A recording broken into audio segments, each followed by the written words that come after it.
Hello, Clara.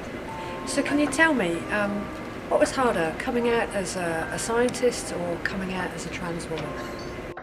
Yeah, I think where I came from in North Manchester, there weren't necessarily that many scientists at the time, so I was definitely people thought that it was a little unusual that I really enjoyed science. It wasn't common from where I came from, but at the same time,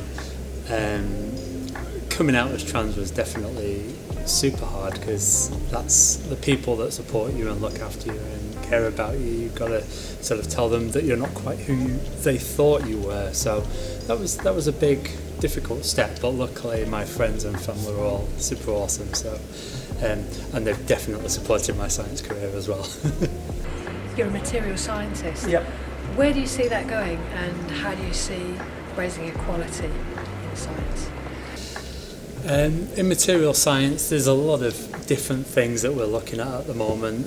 We're really working towards, a lot of groups are looking towards, say, solar cells or materials for fusion energy, a type of energy production.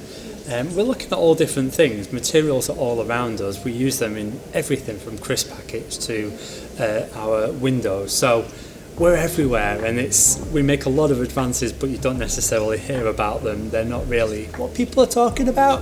A big thing in the last few years has been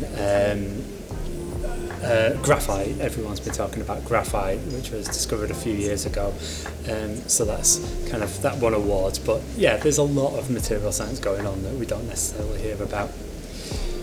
In terms of equality, so I'm part of many different people, so I'm just one voice, and it's great that I'm working with different people that have got a real focus on disability or race or different inequalities, and between us we're sort of working together to try and get funding bodies and institutes to start looking at distributing the wealth a bit more fairly. As a scientist, you always got to get money for grants, for proposals to do our science, and we're actually just trying to make sure there's a bit more transparency and fairness with who's being given that money, and hopefully we'll start to see the effect of that, and that we'll start to see that, you know, there isn't a stereotype person that does science, but actually anyone can be a scientist.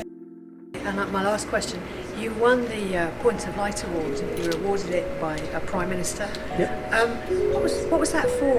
And how did it feel getting it? Yeah, so that was for my visibility, my activism for LGBTI plus people, and also I run LGBTI plus youth groups, and so I won that award for doing a lot of work with young people and just in activism in generally.